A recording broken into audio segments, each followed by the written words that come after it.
বরাবরের মতো আমি আপনাদের সঙ্গে আছি তাকি খান। আমার সঙ্গে রয়েছেন বাংলাদেশ ইসলামী ছাত্র মজলিসের নবনির্বাচিত কেন্দ্রীয় কমিটির সভাপতি মোহাম্মদ রায়হান আলী। বর্তমান রাজনীতি এবং সমসাময়িক বিষয়ের উপরে তার সঙ্গে কথা হবে, আড্ডা হবে। আপনারা আমাদের সঙ্গী হবেন। আসসালামু আলাইকুম, কেমন আছেন আপনি? ওয়ালাইকুম আসসালাম ও রহমতুল্লাহ। আলহামদুলিল্লাহ, আল্লাহ শুক্রিয়া, ভালো আছি। আশা করি আপনিও ভালো আছেন। জি, আপনি নবনির্বাচিত কমিটির সভাপতি হয়েছেন, আপনাকে অভিনন্দন। এবং ভোটের মাধ্যমে যে আপনি সভাপতিত্ব অর্জন করেছেন, সেটা আপনার অনুভূতি কি? আপনার আসলে কেমন লাগছে? অভিনন্দনের জন্য আপনাকে অসংখ্য ধন্যবাদ। আসলে বাংলাদেশ ইসলামী ছাত্র মজলিসের মতো একটি আদর্শবাহী এবং ঐতিহ্যবাহী এত বিশাল বড় একটি সংগঠনের সভাপতির দায়িত্ব, এটা সহজ বিষয় নয়। এটা অনেক বড় বোঝা, অনেক বড় একটি আমানত। আমি সবার কাছে দোয়া চাই যেন এই আমানত রক্ষা করতে পারি, ছাত্র মজলিসকে যেন আমি সামনের দিকে এগিয়ে নিতে পারি। পাশাপাশি বলেছেন সারা দেশের সদস্য ভাইরা যে আস্থা রেখে আমাকে ভোট দিয়ে সভাপতি নির্বাচিত করেছেন, যে আমানতের দায়িত্ব আমার উপরে অর্পণ করেছেন, আমি যেন এই আমানত রক্ষা করতে পারি। সকলের সহযোগিতা এবং দোয়া কামনা করছি। জি, অসংখ্য ধন্যবাদ। এখানে ছাত্র যে শব্দটা যেহেতু এসেছে, আপনি যেহেতু একজন ছাত্র রাজনীতি করছেন, সেক্ষেত্রে প্রথমেই আপনার কাছে একটা প্রশ্ন রাখতে চাই। সেটা হচ্ছে, বর্তমানে বাংলাদেশে অনেকেই মনে করছেন যে ছাত্র রাজনীতি অর্থাৎ ক্যাম্পাসগুলোতে যাতে ছাত্র রাজনীতি নিষিদ্ধ করা হয়, এবং এই ব্যাপারে অনেকেই মতামত দিচ্ছেন। এই ব্যাপারে আপনার মতামত কি? ছাত্র রাজনীতি ক্যাম্পাসে থাকা না থাকার মধ্যে দেশের কল্যাণ আসলে কোথায়? ধন্যবাদ আপনার প্রশ্নের জন্য। প্রশ্ন করেছেন ছাত্র রাজনীতি ক্যাম্পাসগুলোতে থাকা এবং না থাকা নিয়ে। আমাদের ভুলে গেলে চলবে না যে ব্রিটিশ আমল থেকে শুরু করে আজকের এই 2024-এর যে গণ অভ্যুত্থানের মাধ্যমে আমরা নতুন বাংলাদেশ পেয়েছি, তার প্রত্যেকটি স্তরে স্তরে ছাত্রদের ভূমিকা রয়েছে। যেমন 1952-র ভাষা আন্দোলন, 54-র যুক্ত ফ্রন্ট নির্বাচন, 66 ঐতিহাসিক 6 দফা এবং 11 দফা, 69-এর গণ অভ্যুত্থান এবং 71 সালের স্বাধীনতা অর্জন, এগুলো ছাত্রদের হাত ধরেই এসেছে। ছাত্র রাজনীতিতে যারা সচেতন, দেশ সম্পর্কে যারা সচেতন, নিজেদের অধিকার সম্পর্কে যারা সচেতন, এই সমস্ত ছাত্রদের হাত ধরেই এসেছে।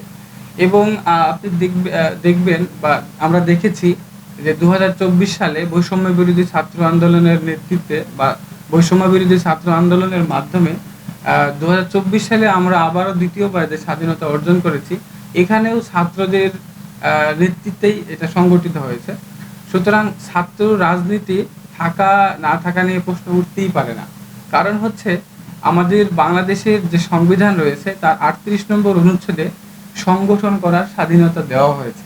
অর্থাৎ একজন দেশের নাগরিক সে সংগঠন রাজনীতি করতে পারবে, এটা তার সাংবিধানিক অধিকার।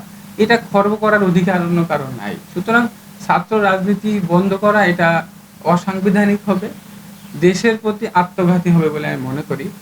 আজকে ক্যাম্পাসগুলোতে যে ছাত্র রাজনীতি বন্ধের কথা আসছে বা উঠে আসছে বা দাবি আসছে, তার অন্যতম কারণ হচ্ছে ছাত্র রাজনীতি আসলে ছাত্র রাজনীতি নাই।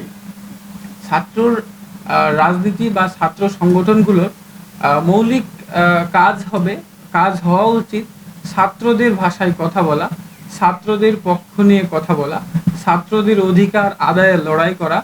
কিন্তু আজকে আমরা যেটা দেখছি যে বিশ্ববিদ্যালয় ক্যাম্পাসগুলোতে হল দখল, র্যাগিং কালচার, এরপরে গেস্ট রুম কালচার। আপনার হচ্ছে কিছুদিন আগে আমরা ঢাকা বিশ্ববিদ্যালয়ে দেখেছি যে তোফাজ্জলকে কিভাবে হত্যা করা হয়েছে। আমরা বেশ কিছু আগে দেখেছি যে বুয়েটে মেধাবী ছাত্র আবরার ফাহাদকে কিভাবে নির্মমভাবে হত্যা করা হয়েছে, বিশ্বজিৎ ছিল। এভাবে করে আমরা বিশ্ববিদ্যালয় ক্যাম্পাসগুলোতে এখন ছাত্র রাজনীতি নামে যা দেখছি তা হচ্ছে হত্যা, মারামারি, রাহাজানি, শীত বাণিজ্য, টেন্ডারবাজি ইত্যাদি দেখছি। এগুলো বর্তমান ছাত্র সমাজ চায় না। এই ধরনের পচা রাজনীতি, অপরাজনীতি ছাত্র মজলিসে চায় না, আমরাও চাই না। আমরা এর সংস্কার চাই, আমরা রিফর্ম চাই। আমরা যদি সুস্থ ধারার রাজনীতি ছাত্র সমাজের মধ্যে নিয়ে আসতে পারি বা ছাত্রদের অধিকার আদায়ে যদি ছাত্র সংগঠনগুলো কাজ করতে পারে, আমি বিশ্বাস করি আবারও ছাত্রদের বা ছাত্র রাজনীতির যে সোনালী সময় আবারও ফিরে আসা সম্ভব। আমি মনে করি যে একজন ছাত্রকে রাজনৈতিক প্রেক্ষাপটের মধ্য দিয়ে গেলে বা ছাত্র রাজনীতির মাধ্যমেই একজন যোগ্য, সৎ এবং দক্ষ দেশপ্রেমিক হিসেবে গড়ে তোলা সম্ভব হয় বা গড়ে তুলতে ছাত্র রাজনীতি সহায়ক ভূমিকা পালন করে। সুতরাং ক্যাম্পাসগুলোতে ছাত্র রাজনীতি থাকাটা সঙ্গত, এটা বন্ধ করার দাবিটাই আমি মনে করি অসঙ্গত। জি, ধন্যবাদ। আসলে ছাত্রদের কথা আসায় আরেকটা প্রশ্ন এখানে থাকে, সেটা হচ্ছে ছাত্র জনতার গণ অভ্যুত্থানের মাধ্যমে কিন্তু একটি স্বৈর শাসক থেকে উদ্ধার হয়ে আমরা একটা বাক স্বাধীনতা পেয়েছি, তো সারা দেশের মানুষ পেয়েছে। এটা খুব ভালো, কিন্তু ছাত্ররা এখানে যথেষ্ট ভূমিকা রেখেছেন ছিল, তবে শিক্ষা ব্যবস্থা তাদের একদম নাজেহাল এবং বাংলাদেশের প্রত্যেকটা শিক্ষাঙ্গনের শিক্ষা ব্যবস্থা খুবই নাজেহাল। এই জায়গা থেকে কি আসলে উন্নতির কোনো সংখ্যা বা উন্নতির কোনো আশা করা যায় কিনা, এবং সেটা কিভাবে হতে পারে? জি, ধন্যবাদ আপনাকে। আজকে ছাত্রদের মাধ্যমে যে স্বাধীনতা আমরা অর্জন করেছি, যে স্বাধীন দেশে আমরা বসবাস করছি, শ্বাসরুদ্ধকর 15 বছরের স্বৈর শাসনের পতন ঘটিয়ে আমরা আজকে যে দেশে বসবাস করছি, এই স্বাধীন দেশ যাদের রক্তের বিনিময়ে, জীবনের বিনিময়ে অর্জিত হয়েছে, আমি সেই সমস্ত শহীদদের আত্মার মাগফিরাত কামনা করছি।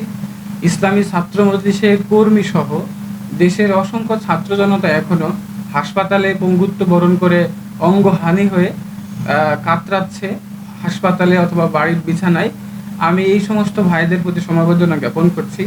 আপনি জিজ্ঞেস করেছেন শিক্ষা ব্যবস্থার বিষয়ে উন্নতি হবে কিভাবে। উন্নতির আগে আমি বলি মানে আমাদের শিক্ষা ব্যবস্থার বর্তমান পরিস্থিতিটা কি। আমরা যেটা দেখতে পাই যে শিক্ষা ব্যবস্থাকে অনেক আগেই ভেঙে দেওয়া হয়েছে বা মেরুদণ্ড ভেঙে দেওয়া হয়েছে। ডারউইনের মতবাদ শিক্ষা ব্যবস্থায় ঢুকানো হয়েছে। শরীফার গল্পর নামে ছাত্রদেরকে পাঠ্য বইয়ের মাধ্যমে সমকামিতা শিক্ষা দেওয়া হচ্ছে। এই পাঠ্য বইয়ে মূর্তির ছবি অঙ্কন করা হয়েছে। নবী রাসূল, সাহাবায়ে আজমাইনদের গল্প কাহিনী, শিক্ষণীয় বিষয়গুলো বাদ দেওয়া হয়েছে। এভাবে করে আমাদের শিক্ষা ব্যবস্থাটাকে একটি হিন্দুত্ববাদী বা ইসলাম বিদ্বেষী একটি শিক্ষা ব্যবস্থা আমাদের ঘাড়ের উপর চাপিয়ে দেওয়া হয়েছে। এবং শুধু তাই নয়, আমরা যদি খেয়াল করি দেশের উচ্চ শিক্ষাঙ্গনগুলো, বিশেষ করে বিশ্ববিদ্যালয় ক্যাম্পাসগুলো আজ বেকার তৈরির কারখানা হিসেবে কাজ করছে। কারণ প্রতি বছর অনার্স মাস্টার্স শেষ করে অনেক ছাত্রই বের হচ্ছে বেকারত্বের অভিশাপ নিয়ে রাস্তায় ঘুরছে। কোনো চাকরি নাই, কোনো কর্ম নাই। এর কারণ হচ্ছে আমাদের শিক্ষা ব্যবস্থায় কর্মমুখী শিক্ষা নাই। এখান থেকে আমাদেরকে ফিরে আসতে হবে। শুধু তাই নয়, আমাদের যে স্কুল কলেজ বিশ্ববিদ্যালয়গুলোতে ছাত্র ভাইয়েরা পড়ে, তারা আমাদের ভাই, তারা মুসলমান। তাদের উপরে ইলমে দিন বা দ্বীনি জ্ঞান অর্জন করা ফরজ ছিল, অথচ তাদের এই শিক্ষা ব্যবস্থার কোনো স্তরেই দ্বীনি শিক্ষা দেওয়া হচ্ছে না বা দ্বীনি শিক্ষার কোনো ব্যবস্থা নেই। আর শিক্ষা ব্যবস্থা কেমন হওয়া উচিত যদি প্রশ্ন করেন, তাহলে আমাদের ইসলামী ছাত্র মজলিসের 2024 সালের ক্যাম্পাস প্রতিনিধি সম্মেলনের উত্থাপিত 13 দফা শিক্ষা দাবির মাধ্যমে আমরা ইতিমধ্যেই স্পষ্ট করেছি। তার মধ্যে অন্যতম ছিল যে শিক্ষার প্রত্যেকটা স্তরেই ধর্মীয় ও কোরআন শিক্ষা বাধ্যতামূলক করতে হবে। বিজ্ঞান এবং কারিগরি শিক্ষার ব্যাপারে জোর দিতে হবে, কর্মমুখী শিক্ষার ব্যাপারে জোর দিতে হবে। শিক্ষা খাতে মোট বাজেটে জিডিপির 5% বরাদ্দ দিতে হবে। ক্যাম্পাসগুলোতে ছাত্র সংসদ নির্বাচন চালু করতে হবে। বিশেষ করে প্রত্যেক ক্যাম্পাসেই ছাত্রদের আবাসন ব্যবস্থা নিশ্চিত করতে হবে। আর সর্বশেষ আমাদের গুরুত্বপূর্ণ দাবি ছিল কওমি মাদ্রাসার সনদের দাবি। ইতিমধ্যেই সেটা বাস্তবায়িত হয়েছে ইসলামী ছাত্র মজলিসের দাবির পরিপ্রেক্ষিতেই। বর্তমানে আমাদের দাবি হচ্ছে এই সনদের বাস্তবায়ন চায়। এই সনদ নামে দেওয়া হয়েছে বিগত স্বৈর শাসক শেখ হাসিনা কওমি মাদ্রাসার এই 20 লক্ষ ছাত্রদের সাথে আপনার হচ্ছে বেঈমানি করেছে বলতে পারি। শুধু কথাই স্বীকৃতি দিয়েছে যে দাওরা হাদিসকে মাস্টার্সের মান দেওয়া হলো, অথচ এই দাওরা হাদিসের সার্টিফিকেট নিয়ে কোথাও চাকরি হচ্ছে না। কোনো বিশ্ববিদ্যালয়ে এর মান বা এর মূল্যায়ন হচ্ছে না। কিন্তু এখানে সুতরাং একটা প্রশ্ন- আমরা মনে করি যে এটার বাস্তবায়ন চাই। মাস্টার্সের মান দেওয়া হয়েছে, দেশের প্রত্যেকটি সেক্টরে প্রত্যেকটি স্তরেই এই দাওরা হাদিস দিয়ে যেন কওমি মাদ্রাসার ছাত্র ভাইয়েরা আবেদন করতে পারে, চাকরিতে সুযোগ পেতে পারে, দেশ পরিচালনায় অগ্রণী ভূমিকা রাখতে পারে। এখানে একটা বিষয় থাকে যে আপনি বলছেন যে ভূমিকা থাকে বা তাদের অধিকার যাতে বাস্তবায়ন করা হয় কওমি জাতের, তো সেক্ষেত্রে তাদেরকে স্বীকৃতি দিয়েছে, তাদের অধিকার বাস্তবায়ন হচ্ছে না। এখানে একটা জটিল প্রশ্ন রয়েছে, সেটা হচ্ছে যে বিভিন্ন আহ, বিভিন্ন জবে বা বিভিন্ন চাকরিতে তারা যখন আবেদন করবে তাদের হচ্ছে বাংলা, ইংলিশ বিভিন্ন বিষয়ের উপর পড়াশোনা থাকতে হবে। এই বিষয়গুলো কি আপনি মনে করেন যে কওমি মাদ্রাসার সিলেবাসে অন্তর্ভুক্ত করার প্রয়োজন কিনা? কওমি মাদ্রাসা একটি স্বতন্ত্র ধারার শিক্ষা ব্যবস্থা। এখানে সিলেবাস কি হবে, কিভাবে এটা পরিচালিত হবে, এটা একান্ত কওমি মাদ্রাসার যে বেফাকের বোর্ড আছে, হায়াতুল উলিয়া লিল জামিয়াতুল কওমিয়া, এই বোর্ড নির্ধারণ করবে। সরকার যদি তাদেরকে মূল্যায়ন করতেই চায়, যদি প্রকৃত মূল্যায়ন করতে চায়, তাহলে যে সমস্ত সংস্কার প্রয়োজন সরকার সেখানে সংস্কার করবেন বা সেই প্রস্তাবনা এখানে এই বোর্ডকে দিবেন। দিতে পারবে, কিন্তু রাখতে পারবে। মৌখিক স্বীকৃতি দিলেন দাওরা হাদিসকে মাস্টার্সের মান, অথচ এটা বাস্তবে কোনো এর প্রতিফলন নাই। নাই। সুতরাং শেখ হাসিনা সরকার এই কওমি মাদ্রাসার 20 লক্ষ ছাত্রের সাথে একটা প্রতারণা করেছে বলে আমরা মনে করি। ধন্যবাদ আপনাকে। আসলে এরপরে যেটা মনে করি যে বাংলাদেশ ইসলামী ছাত্র মজলিস দীর্ঘদিন ধরে কাজ করে আসছে। তাহলে আসলে তাদের ভবিষ্যতে, তারা যদি ভবিষ্যৎ কোনো পরিকল্পনা তাদের থাকে বাংলাদেশ ছাত্রদেরকে নিয়ে, সেটা আসলে কি এবং তাদের ভবিষ্যৎ পরিকল্পনা কেমন হতে পারে? বাংলাদেশ ইসলামী ছাত্র মজলিস একটি নির্দিষ্ট লক্ষ্য উদ্দেশ্য নিয়ে কাজ করছে। আমাদের লক্ষ্য উদ্দেশ্য হলো কুরআন ও সুন্নাহর ভিত্তিতে ব্যক্তি জীবনের পরিশুদ্ধি, সমাজ ব্যবস্থার সার্বিক পরিবর্তনের মাধ্যমে দুনিয়াতে কল্যাণ এবং আখেরাতে মুক্তি। মোট কথা হচ্ছে ইসলামী ছাত্র মজলিস ছাত্রদের নিয়ে কাজ করে। আহ, দেশের স্কুল, কলেজ, ইউনিভার্সিটি, আলিয়া মাদ্রাসা এবং কওমি মাদ্রাসার এই ধারার ছাত্র সমাজের ঐক্যবদ্ধ প্ল্যাটফর্ম হিসেবে জ্ঞান অর্জনের স্বতন্ত্র শিক্ষা প্রতিষ্ঠান হিসেবে কাজ করছে। ছাত্রদেরকে যুগ উপযোগী দেশ পরিচালনার জন্য একজন দক্ষ, সৎ, যোগ্য, ইমানদার নাগরিক গড়ে তোলার কাজ চালিয়ে যাচ্ছে। এভাবেই ছাত্র মজলিস তার 1990 সালে 5 জানুয়ারি ঢাকা বিশ্ববিদ্যালয়ের কেন্দ্রীয় জামে মসজিদ থেকে প্রতিষ্ঠা হয়ে শুরু হয়েছে।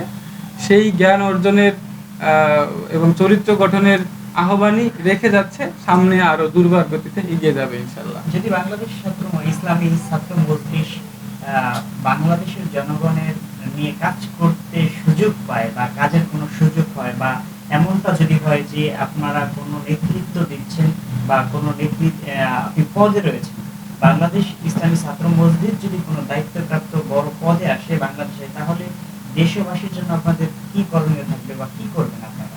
ধন্যবাদ। আসলে ইসলামী ছাত্র মজলিস একটি ছাত্র সংগঠন হিসেবে নির্বাচনে যাওয়া বা এইগুলোর সুযোগ বা ইলেকশনে করার সুযোগ নাই, এটা রাষ্ট্রীয়ভাবেই নাই, কোনো ছাত্র সংগঠনেরই নিবন্ধন থাকে না। তো সেই ক্ষেত্রে আমাদের এই মুহূর্তে রাষ্ট্র পরিচালনায় যাওয়া বা ইলেকশনে যাওয়ার সুযোগ নাই। তবে ভবিষ্যতে যদি আমরা এই দেশ পরিচালনার সুযোগ পাই, তাহলে আমরা এমন একটি জবাবদিহিমূলক রাষ্ট্র গঠন করতে চাই, যেভাবে হযরত উমর রাদিয়াল্লাহু তাআলা আনহু বলেছিলেন, আমার শাসন আমলে যদি একটি কুকুরও না খেয়ে মারা যায়, তার জবাবদিহি আমাকে করতে হবে আল্লাহর কাছে। এবং আমরা যদি রাষ্ট্র পরিচালনার সুযোগ পাই, তাহলে এমন একটি দেশ, এমন একটি সমাজ আমরা প্রতিষ্ঠা করতে চাই, যে সমাজের মানুষকে তার অধিকারের জন্য মিছিল মিটিং করতে হবে না, তার অধিকার চাইতে হবে না, তার অধিকারের জন্য তাকে লড়াই করতে হবে না, বরং যার অধিকার রয়েছে তার অধিকার তার ঘরে পৌঁছে দেওয়া হবে। এরকম একটি রাষ্ট্র আমরা কায়েম করতে চাই, গঠন করতে চাই। তাহলে কি আমরা বলতে পারি যে বাংলাদেশ ইসলামী ছাত্র মজলিস যদি কখনো বাংলাদেশের মানুষের প্রতিনিধিত্ব করার সুযোগ পায়, তাহলে এই বিষয়গুলো নিশ্চিত করবে? ইনশাআল্লাহ, ইনশাআল্লাহ। জি, অসংখ্য ধন্যবাদ। আমরা কথা বলছিলাম বাংলাদেশ ইসলামী ছাত্র মজলিসের নবনির্বাচিত কমিটির কেন্দ্রীয় সভাপতি মোহাম্মদ রায়হান আলীর সঙ্গে, এবং আপনারা দেখছেন, আপনারা আমাদের সাথে থাকবেন এবং রাজধানী টিভির সঙ্গে থাকবেন। পুরো অনুষ্ঠান দেখার আমন্ত্রণ।